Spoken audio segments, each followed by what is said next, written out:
I'm standing in the middle of my sister's engagement party, holding a microphone, staring at 80 shocked faces. My mother's expression shifts from confusion to panic as I pull out a manila envelope. The DNA results inside prove I'm not adopted, despite what she's told me for the past 8 years. The $140,000 she gave my sister for college, cars, and a condo down payment? Money she denied me because I supposedly wasn't blood family. The original birth certificate I found hidden in Dad's desk drawer shows Janet and Robert Thompson as my biological parents. And now, in front of her church friends, her book club, and my sister's future in-laws, I'm about to expose the lie she's maintained to justify years of financial abuse. But let me back up and tell you how I got here. Hey everyone, welcome back. If this is your first time here, I share real stories of family betrayal and the satisfying revenge that followed. If you've ever been told you didn't deserve the same treatment as your siblings, or watched your parents fund your siblings' entire life while you struggled alone, you'll relate to this one. If you find this story valuable, I'd appreciate your support, a like, a comment, or joining this community for more stories like this. Share your own experience in the comments. I read every single one and your stories matter. Now, let's get into it. My name is Ashley Thompson, but everyone calls me Ash. I'm 26 years old, working as a junior accountant in Charlotte, North Carolina, earning $52,000 a year. I've been dating my boyfriend Chris for 2 years, and we're trying to build a life together. But there's one massive obstacle, $65,000 in student loans that I'm drowning in, making payments of $720 every single month. My younger sister Kayla Thompson is 23. She just graduated college completely debt-free, drives a 2023 Honda Civic that our parents bought her, and recently closed on a $180,000 condo with a $30,000 down payment, also funded by Mom and Dad. Meanwhile, I worked 3 jobs through college to survive. Our parents aren't wealthy. Mom, Janet Thompson, is 54 and manages a home goods store. Dad, Robert Thompson, is 56 and owns a small residential construction company.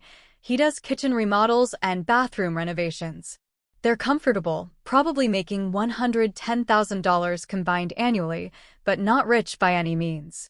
Which makes the disparity between how they treated me and Kayla even more deliberate. Growing up, I always felt slightly different from my family. Family photos told an interesting story.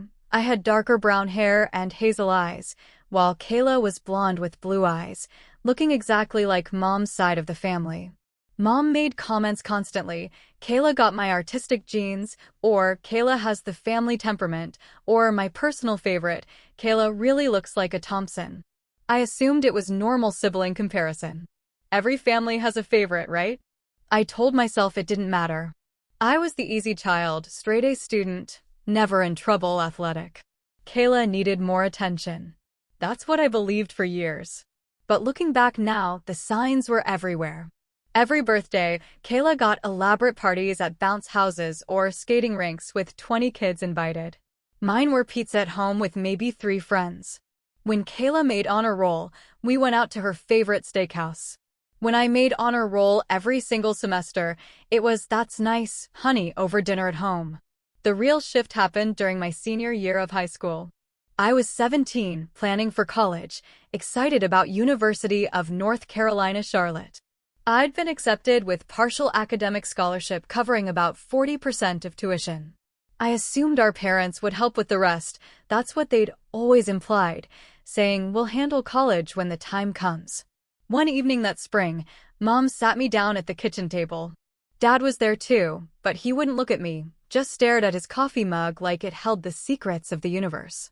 I remember the yellow kitchen curtains swaying slightly from the ceiling fan, this normal domestic scene that was about to shatter my entire identity. "Ashley, we need to tell you something," Mom said, her voice flat and businesslike. "You're adopted. We took you in as a baby, raised you as our own, but you're not biologically ours." The room tilted. I gripped the table edge. "What?" "We love you," she continued, the words sounding rehearsed. "But there's no college fund for you. We saved specifically for our biological children. Kayla needs that money for her education. You understand. It wasn't a question. It was a statement. You understand. As if I should simply accept that the parents who raised me for 17 years were now telling me I didn't deserve the same support as their real daughter. I asked for proof, adoption records, birth certificates, anything. Mom waved dismissively. Everything was lost in a house fire before we moved to this neighborhood. We don't have paperwork. But you need to accept this reality. We've been generous raising you. Now it's time to be grateful for what you had. Dad finally spoke, his voice barely above a whisper. Your mother's right, Ash. We did our best. Then he left the room. I spent that night crying in my bedroom, looking at old family photos, trying to find evidence I didn't belong. Sure, I looked different. But not drastically different. I had Dad's nose, or so I'd always thought. I had his build, tall, broad-shouldered. But Mom's words echoed, you're adopted. Not biologically ours. Within weeks, I adjusted my college plans. I took out $18,000 in student loans for my first year. I worked at Target 25 hours weekly during the school year. I picked up catering gigs on weekends. My summers were spent working 60-hour weeks between retail and restaurant jobs. Meanwhile, Kayla breezed through high school. When she graduated 2 years later, Mom and Dad threw her a massive party at a rented venue downtown, $4,000 easily. They paid her entire first year of college up front. She got a meal plan, a private dorm room, spending money. Everything I was told we couldn't afford suddenly materialized for her. I didn't even get invited to help plan her graduation party. Mom said, we thought you'd be busy with work. I wasn't invited to the parent-student college orientation either. Biological family event, Mom explained. Over the next 4 years, the disparity grew. I watched from the sidelines as Kayla got everything: summers abroad in Spain, $8,000, spring break trips to Cancun with friends, $2,500, a laptop upgrade every 2 years, sorority dues paid in full, textbooks covered, rent for an off-campus apartment in a nice complex. My college experience? Ramen noodles for dinner. Library computers because I couldn't afford a laptop. Textbooks bought used or borrowed from classmates. Living in the cheapest apartment complex near campus with 3 roommates, where our heat barely worked. Winter nights studying in my coat because we kept the thermostat at 62 degrees to save money. I graduated with a 3.7 GPA and $65,000 in total student loans. I'd worked 3 jobs simultaneously most semesters: retail, campus library, and weekend catering. I miss studying abroad. I miss spring breaks. I miss the normal college experience entirely. Kayla graduated with a 3.2 GPA, 0 debt, and a brand new Honda Civic, $28,000, paid in full by our parents as a graduation gift. I got a card that said congratulations with no gift inside. The pattern was set, but I told myself it would change once we were both adults. I was wrong. If anything, it got worse. 6 months after graduation, I'd landed my accounting job and moved into a small studio apartment in Charlotte. I was making $52,000 a year, which sounds decent until you factor in $720 monthly loan payments, $1,100 rent, car insurance, groceries, and utilities. I was living paycheck to paycheck, trying to save for an emergency fund that never seemed to grow beyond $800. My boyfriend Chris and I had been together for 2 years at that point, and we were talking about getting engaged. But I couldn't imagine planning a wedding when I could barely afford to replace my worn-out work clothes. That's when things escalated. Last Thanksgiving, the whole family gathered at my parents' house, the 4-bedroom colonial in South Charlotte they'd bought 10 years earlier.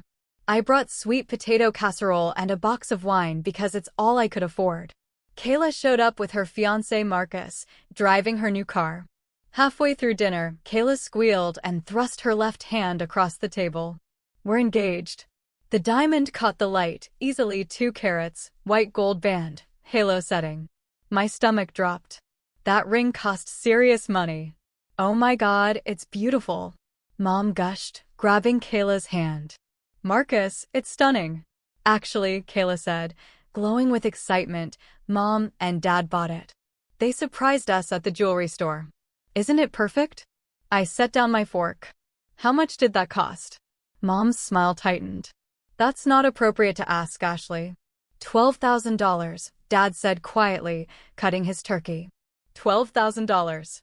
I did quick math in my head. That was nearly 17 months of my loan payments. That was 6 months of rent. That's not all, Kayla continued, oblivious to the tension.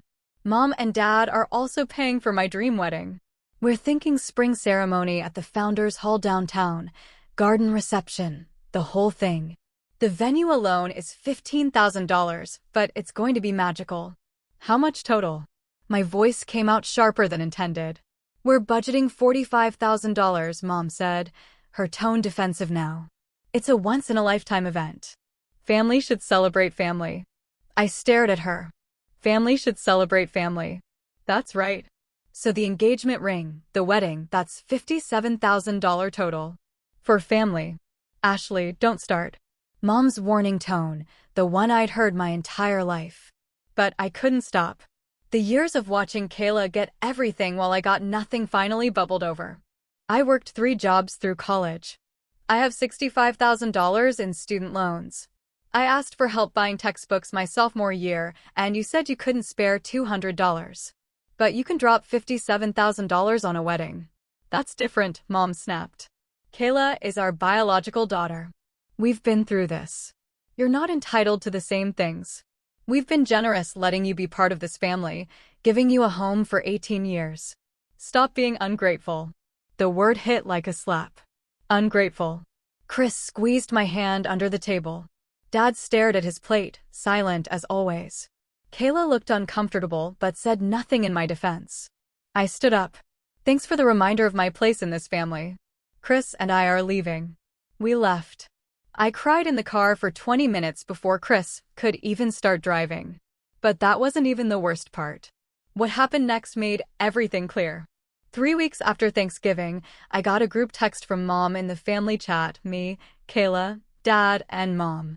It was a photo of Kayla holding keys in front of a brick condo building, beaming. Mom's message, congratulations to Kayla on her first home purchase. So proud of our girl. Dad and I were happy to help with a $30,000 down payment to get her started. I stared at my phone screen in my studio apartment, sitting on my second-hand couch, eating leftover pasta for the 3rd night in a row because I couldn't afford groceries until payday. $30,000 down payment. Just given to her. I typed and deleted 5 different responses before settling on, that's wonderful for Kayla. Congratulations. What I wanted to say, I applied for down payment assistance programs last month and got rejected because I make $800 too much to qualify. I'll never be able to afford a down payment while making these loan payments. You gave her what would take me 7 years to save. Because she's biological family. Kayla texted me privately an hour later. I know this is weird, but Mom and Dad wanted to help us start strong. Marcus got a promotion, and we needed a place before the wedding. You understand, right? No. I didn't understand. I'd never understood. The following month, Kayla sent me a text asking if I wanted to be a bridesmaid. The dress cost $280. I couldn't afford it. I told her I'd try, but needed to check my budget. She replied, Mom said she can't help you with the cost because you're not immediate family for wedding budget purposes. But I really want you in the wedding. I wasn't immediate family. The words stung in a new way. I agreed to be a bridesmaid anyway, taking an extra shift at work, putting the dress on a credit card I couldn't afford to carry a balance on. Because despite everything, Kayla was my sister. Or so I thought. But then, 2 months before the wedding, I discovered something that changed everything. I was at Mom and Dad's house for a casual Sunday dinner, something I still attended despite the tension, trying to maintain some relationship with Dad. While Dad was grilling outside and Mom was at the grocery store, I needed to use the bathroom.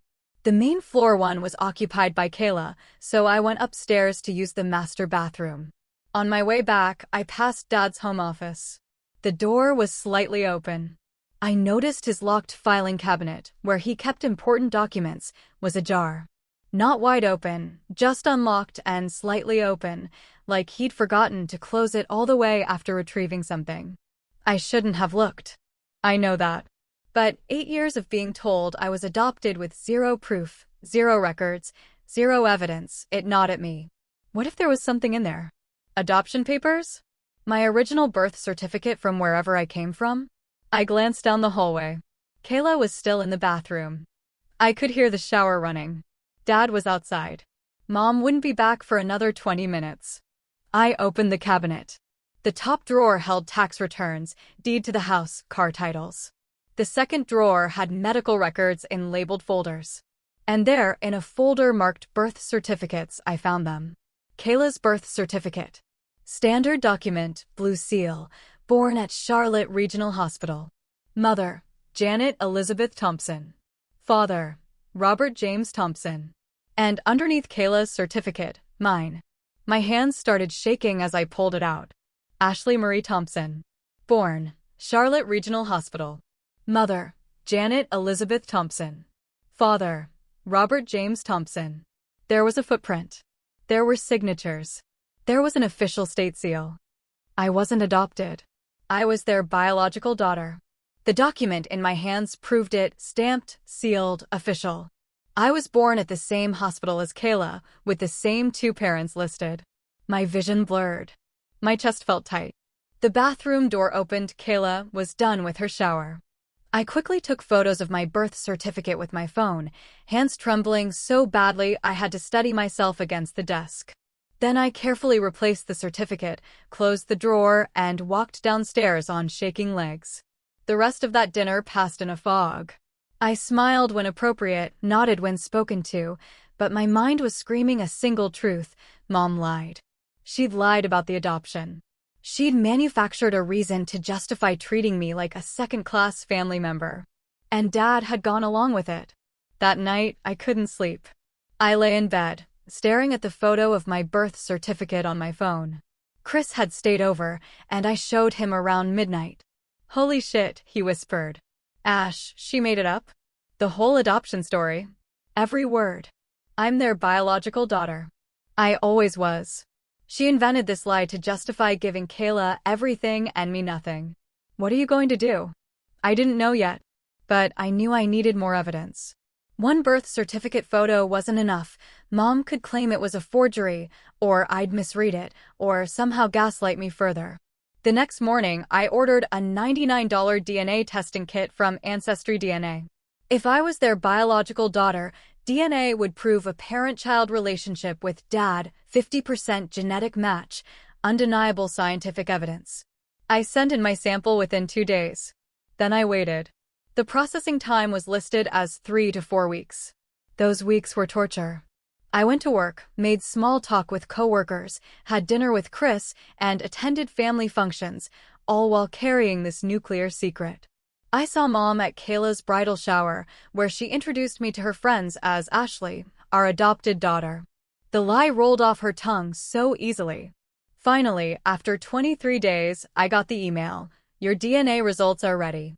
I logged in with shaking hands. Chris sat next to me on my couch, holding my hand. The results loaded. And there it was. Under parent-child relationships, the system showed a 50% DNA match to someone else in the database. I clicked on the profile. Robert James Thompson. My dad had taken a DNA test years earlier, probably for genealogy research. The percentage was definitive, 49.8% match, labeled biological father with 100% confidence. I was his biological daughter. Which meant, combined with my birth certificate, Mom was my biological mother too. I sat back, the screen glowing in front of me, feeling years of pain crystallize into something sharp and clear: fury. Mom had lied to me for 8 years. She destroyed my sense of identity, denied me financial support I deserved, and created a 2-tier family system, all based on a fabrication she'd invented to excuse her blatant favoritism. "What do you want to do?" Chris asked quietly. I thought about it. I want to know why. Why would she lie about this? Over the next week, I became a detective in my own family history. I requested my full birth certificate from the county, cost $25, took 3 days. I got the official document with both parents' signatures, their addresses at the time, everything. I started digging through old family papers during another visit to my parents' house. In the attic, in boxes of Grandmother Thompson's belongings after she'd passed 5 years earlier, I found letters. Letters from grandmother to dad, written over 20 years ago. I sat in the dusty attic, reading by my phone's flashlight. One letter, dated 3 months after my birth, stopped me cold. Robert, I'm concerned about Janet's state of mind. She keeps saying the pregnancy was a mistake, that she wasn't ready, that she resents having a baby before they'd saved enough money. I understand financial stress, but Ashley is beautiful and deserves love. Please talk to your wife about getting help. This baby isn't to blame for bad timing. Another letter from 2 years later. I'm glad Janet seems happier now that they're in a better financial place. But I've noticed she still talks about Ashley differently than she anticipates this second pregnancy. Robert, you need to address this before it affects that child's development. Every child deserves to feel wanted. And a third, from when Kayla was born. She's beautiful, Robert. Congratulations. But I noticed Janet barely mentioned Ashley when discussing her joy about Kayla. My perfect baby, she kept saying, as if Ashley wasn't also her child. I hope my concerns are unfounded, but please watch out for your firstborn. She's going to need her father's protection. I sat there in the attic, letters scattered around me, crying. Grandmother knew. She'd seen it. Mom had resented me from birth because I came too soon, before they were financially stable. She'd preferred Kayla from the beginning because Kayla was planned, arriving when they could afford her. The adoption lie wasn't random. It was Mom's ultimate justification for years of favoritism she couldn't excuse any other way. By claiming I wasn't biologically hers, she could openly give Kayla everything while giving me nothing, and call anyone who questioned it ungrateful. I took photos of every letter. Then I climbed down from the attic, replaced everything exactly as I'd found it, and left. It was time to make them pay for what they'd done. I sat in my studio apartment that night, spreading everything across my coffee table: DNA results, original birth certificate, grandmother's letters, screenshots of family texts showing Mom calling me adopted, photos of Kayla's funded life versus my struggles. Chris helped me organize it all into a folder. What's your goal here? He asked. Justice, I said simply. I want them to pay back what they stole from me. And I want the truth exposed so they can't hide behind this lie anymore. The next morning, I called family law attorneys. The third one I spoke with, Maria Rodriguez, agreed to a consultation. I met with her 2 days later, bringing my entire evidence folder. Maria was in her 40s, sharply dressed, with the kind of direct gaze that said she'd seen everything. She reviewed my documents for 20 minutes in silence. Finally, she looked up. This is fraud. What your mother did, fabricating an adoption story to justify financial discrimination, that's actionable. We can pursue a civil case for intentional infliction of emotional distress, fraudulent misrepresentation, and potentially even defamation. Can we get my college money back? We can demand restitution matching what your sister received. Whether they'll settle or will need to go to court depends on their willingness to avoid public exposure. She tapped the grandmother's letters. These are gold. They establish your mother's discriminatory treatment pattern from your birth. Combined with the DNA evidence and the fake adoption claim, we have a strong case. How much for your retainer? $7,000 to start. But Ashley, I think we can get you $65,000 to $70,000 in settlement, maybe more if we include emotional damages for the years of psychological harm. I'd been saving for months, cutting every expense. I had $8,200 in my account, money I'd planned to use for an engagement ring down payment when Chris and I got engaged. But this was more important. Let's do it. Over the next 2 weeks, Maria drafted a demand letter while I continued gathering evidence. I documented every Facebook post where Mom called me adopted. Every family photo caption distinguishing between my daughter Kayla and our daughter Ashley. Every text message where she'd referenced my supposed adoption. I also reached out to grandmother's sister, my great-aunt Margaret, who lived in Raleigh. She was 78, sharp as ever, and had never particularly liked Mom. I drove up one Saturday to meet with her. I always knew something was wrong, Aunt Margaret told me over coffee in her sunroom. Your grandmother tried to protect you, but Janet's resentment was obvious. When she started claiming you were adopted, I confronted her once. She told me to mind my own business, that it was easier for everyone if there was a reason you and Kayla were treated differently. Easier for everyone, I repeated bitterly. I can testify to what I witnessed if needed. Your grandmother would want justice for you. She squeezed my hand. I'm proud of you for fighting back. With Aunt Margaret's willingness to provide testimony, our case strengthened further. Maria sent the demand letter via certified mail, requiring signatures from both parents. The letter outlined everything: the fabricated adoption claim, the DNA evidence proving biological relationship, the discriminatory financial treatment, $140,000 for Kayla versus $0 for me, the psychological damage documented by grandmother's letters, and the fraudulent misrepresentation witnessed by multiple family members. The demands were clear. Immediate payment of $65,000 to match Kayla's college funding. Additional $10,000 for emotional damages and therapy costs. Public acknowledgement of the fraud within the family. Cease all future claims that I'm adopted. If they refused, we'd file a civil lawsuit in Mecklenburg County Court, which would become public record, involving depositions, testimony, and media attention they definitely wanted to avoid. The letter concluded, this matter can be resolved privately through settlement or publicly through litigation. The choice is yours. You have 14 days to respond. 3 days after they received the letter, my phone exploded with calls. I let them all go to voicemail. Dad's message, Ashley, please. We need to talk. Don't do this to the family. Mom's message, how dare you threaten us? You're going to destroy your sister's wedding over your jealousy. We gave you a home. You're being selfish. Kayla's message, Ash, what's going on? Mom said you hired a lawyer? Can we talk about this? My wedding is in 3 weeks, please don't ruin this for me. I didn't respond to any of them. Maria had advised, let them panic. Silence is power right now. A week later, Maria got a call from their attorney, some guy Dad golfed with, clearly not experienced in family law cases. He tried to negotiate down to $20,000 and no admission of fault. Maria's response, counteroffer, $75,000 and written acknowledgement, or we file suit on Monday. Your clients fabricated an adoption story to financially abuse their daughter for 8 years. Do you really want that in court records? 2 days before the deadline, they agreed to mediation. But I had one more card to play before mediation happened. Kayla's engagement party was that weekend, the big celebration before the wedding, where both families would meet for the first time. 80 guests were invited to my parents' house for a garden party.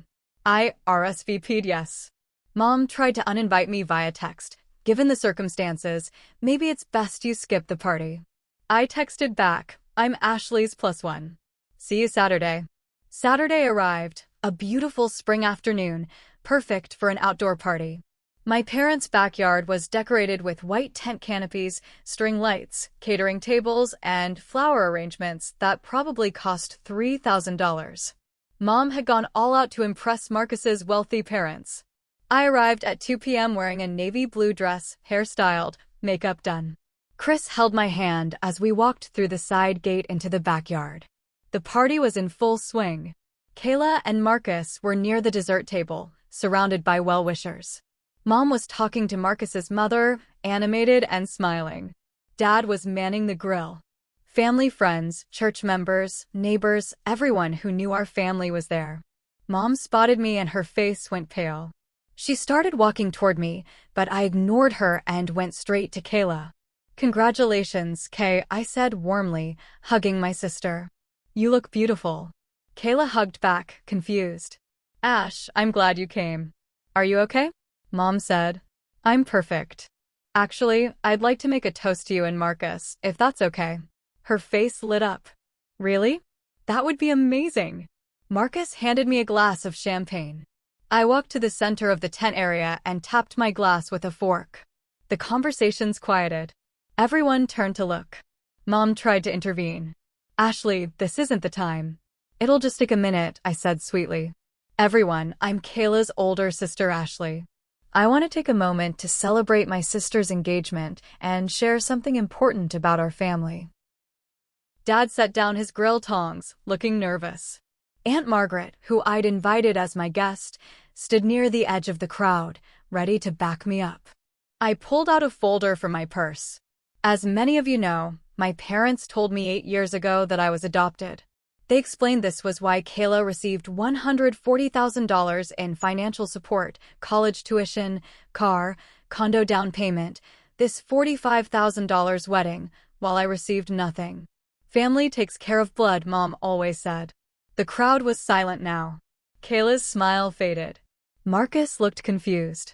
Funny thing is, I recently got curious about my biological family. So I took a DNA test. I pulled out the DNA results, holding them up. Turns out I'm not adopted at all. I'm Dad's biological daughter, 49.8% DNA match, specifically classified as parent-child relationship. Which means, combined with this, I pulled out my birth certificate, my original birth certificate showing Janet and Robert Thompson as my biological parents, born at Charlotte Regional Hospital. I've always been their daughter. Gasps rippled through the crowd. Mom's face turned bright red. Ashley, you're taking this out of context. Context? I turned to face her directly. The context where you invented an adoption story to justify financial abuse?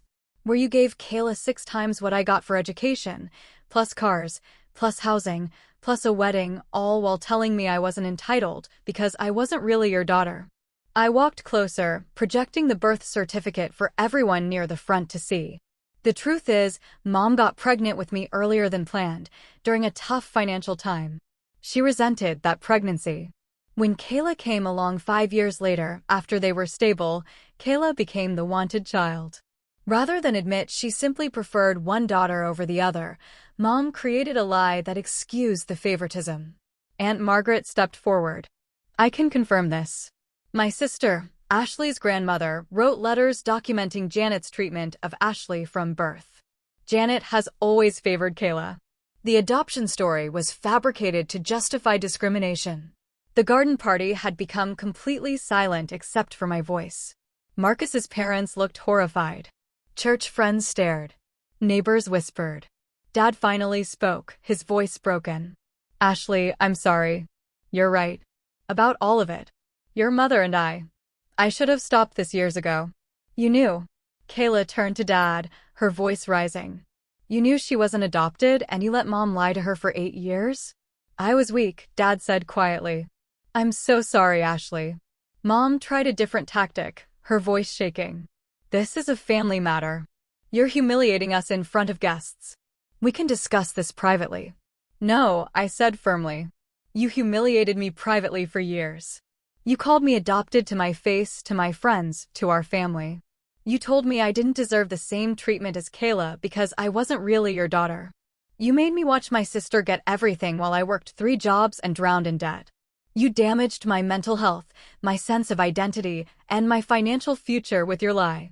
This isn't a private family matter. This is fraud. I turned back to the crowd. My attorney has demanded $75,000 in restitution, the difference between what Kayla received and what I got, plus damages. If my parents refuse, we'll pursue this in civil court, where all of this becomes public record. Marcus's mother set down her champagne glass. Janet, is this true? Did you really tell your daughter she was adopted just to justify giving everything to your younger daughter? Mom couldn't meet her eyes. It's complicated. It's not complicated, I interrupted. It's fraud. It's abuse. And it ends now. I turned to Kayla, who was crying. Kay, I'm sorry this came out at your party. But I spent 8 years being excluded from biological family events while you celebrated everything they bought you. I couldn't let you get married surrounded by this lie. You're my sister, my actual, biological sister. We share parents. We share DNA. And I've always loved you, even when they didn't love me the same way. Kayla reached for me, tears streaming. Ash, I didn't know. I swear I didn't know it was a lie. I thought you really were adopted. Mom said. Mom lied to you too, I said gently. That's what happens when you build a family on fraud. The party disbanded within the hour. Guests left quickly, many stopping to hug me on their way out. Marcus's parents looked mortified. Church friends avoided eye contact with Mom. Aunt Margaret stayed with me the entire time, a steady presence. Mom tried to corner me before I left. "You've destroyed this family. Kayla's wedding is in 3 weeks and you've ruined it with your dramatics." "I destroyed nothing," I said coldly. "You destroyed this family the moment you decided one daughter was worth $140,000 and the other was worth 0. You destroyed it when you fabricated a lie rather than admit your own favoritism. I just exposed what you'd hidden." Dad approached hesitantly. "Ashley, can we talk? Please. Let me make this right." "You had 8 years to make it right, Dad. Every time Mom called me adopted, you stayed silent. Every time Kayla got funded and I got nothing, you looked away. You're just as responsible as she is." Chris and I left. On the drive home, my hands were shaking, but I felt lighter than I had in years. The truth was out. The lie was exposed. Whatever happened next, I'd stood up for myself in front of everyone who mattered. The mediation happened 2 weeks later, 4 days before Kayla's wedding. We met at Maria's law office, me, Chris, Maria on my side, Mom, Dad, and their attorney on the other. Kayla wasn't present, but she'd sent me a long text the night before apologizing for not realizing the extent of the favoritism and asking if we could rebuild our relationship after this settled. Mom looked like she'd aged 10 years. Her perfect suburban image had crumbled, the engagement party story had spread through her church, her book club, her social circle. People were asking questions she couldn't deflect. Maria laid out the terms clearly. "Our final offer is $70,000 restitution to cover Ashley's student loans and emotional damages, paid within 30 days. Additionally, written acknowledgement that Ashley is your biological daughter and a cease to all future claims otherwise. If we proceed to trial, we'll seek additional punitive damages and this becomes permanent public record." Their attorney tried to negotiate. "My clients are willing to offer $50,000. Counteroffer rejected," Maria said firmly. "We have ironclad evidence of fraud spanning 8 years. Every text message where Janet claimed Ashley was adopted. Grandmother's letters documenting discriminatory treatment from birth. DNA proof. The birth certificate. Testimony from family witnesses. Your clients don't have a defense." Dad spoke up, his voice heavy. "We'll accept your terms. All of them. I have retirement savings. I can cover $25,000 from my personal accounts. Janet and I will split the rest from our joint account." Mom looked like she wanted to argue, but their attorney must have advised her against it because she stayed silent. Additionally, Maria continued, "Ashley requests that you cover her therapy costs for the psychological damage, up to $5,000 annually for the next 2 years. This is included in the settlement." "Fine," Dad said. "Whatever Ashley needs." The settlement was drawn up. We all signed. Within 48 hours, I received a wire transfer for $70,000. Another $25,000 followed from Dad's personal account, his own contribution, he said in a short email, because he should have protected me years ago. I paid off my entire $65,000 in student loans that week. The remaining $30,000 went into savings. Kayla's wedding proceeded as planned, though significantly overshadowed by scandal. Half the guest list backed out. Marcus's parents attended but barely spoke to my parents. I didn't go, Kayla understood.